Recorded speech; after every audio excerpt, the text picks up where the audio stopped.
जिला शिक्षा एवं प्रशिक्षण संस्थान गोरखपुर DLED 2019 प्रारंभिक शिक्षा के नवीन प्रयास। विषय अध्यापक डॉक्टर लक्ष्मण सिंह, प्रशिक्षु Shriyansh Srivastava, roll number 76B। Project का टाइटल है अभिभावकों की शिक्षा के प्रति जागरूकता। आजादी के बाद भारत की साक्षरता दर में लगातार वृद्धि हुई है। सन 1947 में जब अंग्रेज भारत छोड़कर गए थे, तब भारत की साक्षरता दर मात्र 12% थी। वहीं 2011 की जनगणना के अनुसार भारत की साक्षरता दर 74% है। जाहिर सी बात है कि इस सफलता में अभिभावकों का महत्वपूर्ण योगदान है।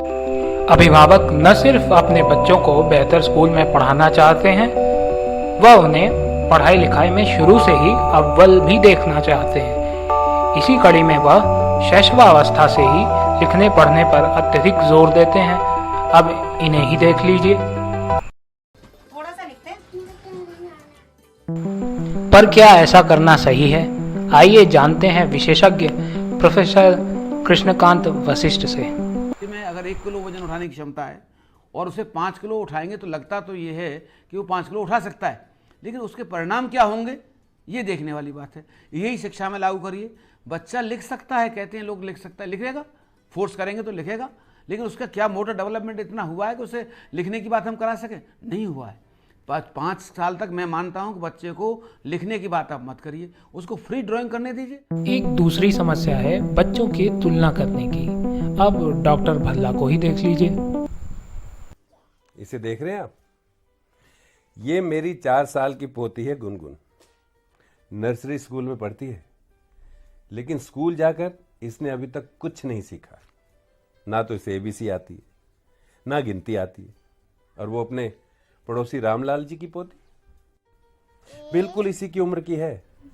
B C D A से लेकर Z तक अंग्रेजी जानती है। W X Y Z 1 से लेकर 50 तक गिनती बोल लिख सकती है। 49 50 50 लेकिन इसे सिवाय पेंटिंग करने के, खेलने कूदने के अलावा तो कुछ आता ही नहीं है। अरे बेटा, आप कुछ पढ़ लिख भी लो, ये नहीं सुनेगी। पता नहीं ऐसा करने से क्या होगा? क्या होगा ऐसा करने से? कई बार पेरेंट्स अपने बच्चे की अपने दूसरे उसके जो भाई बहन हैं उससे कंपेयर करते हैं, या टीचर्स एक बच्चे की और जो क्लास में बच्चे हैं उससे कंपैरिजन करते हैं। कंपैरिजन में पेरेंट्स तो ये सोचते हैं कि हम इसको कंपैरिजन करके बोल रहे हैं कि तुम अच्छा करोगे, लेकिन उसका इफेक्ट बुरा हो जाएगा और बच्चा जो है वो बिल्कुल ही अपना इंटरेस्ट छोड़ सकता है। इसलिए जब भी हो बच्चे के लिए उसकी क्या अच्छी चीज़ें हैं उसको अप्रिशिएट करो, और अगर उसमें कोई चीज़ में कमी लग रही है तो उसको पहले एनालाइज करिए कि क्या कारण है, क्यों बच्चा उतना अच्छा नहीं कर रहा, और उसमें उसकी मदद करिए बजाय डायरेक्ट कंपैरिजन के। उससे आपका बच्चा जो है वो अच्छी प्रोग्रेस कर सके। अभिभावक अपने बच्चों पर ध्यान तो देते ही हैं, साथ ही साथ SMC यानी स्कूल मैनेजमेंट कमेटी के माध्यम से वह स्कूल का भी ध्यान रख सकते हैं। आइए देखें स्कूल मैनेजमेंट कमेटी क्या है। SMC का प्रावधान राइट टू एजुकेशन में है, और 11+4 सदस्य, जो 11 सदस्य हैं वो अभिभावक हैं। उसी स्कूल के जो बच्चे हैं उनके माता पिता हैं। अगर जिन बच्चों के जो बच्चे हमारे स्कूल में पढ़ रहे हैं उन्हीं के अगर अभिभावक वहाँ पे रोज़मर्रा के कार्य में, स्कूल के कार्य में अगर वो रहें तो ज़्यादा अच्छा होता है, उनकी सहभागिता बढ़ती है, और वो विद्यालय को कैसे सुचारू रूप से चलाना है ये वो अच्छे से कर सकते हैं। अच्छा अभिभावक बनने के लिए आखिर क्या क्या करना चाहिए, आइए वीडियो के माध्यम से समझते हैं। कभी रूठना, कभी मचलना, कभी खिलखिलाकर हंस पड़ना, कभी कूदना, कभी फुदकना, कभी चिड़ियों संग बातें करना, दिन भर खेल खिलौना, साथी, भागम दौड़ी, कभी न थकना। सच में बच्चों की अपनी एक दुनिया होती है, उमंग और कौतूहल से भरी, जहां वो मस्त रहते हैं।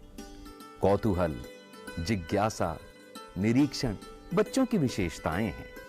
खोजी प्रवृत्ति के ये बच्चे जैसे सब कुछ सीखना, जान लेना चाहते हैं।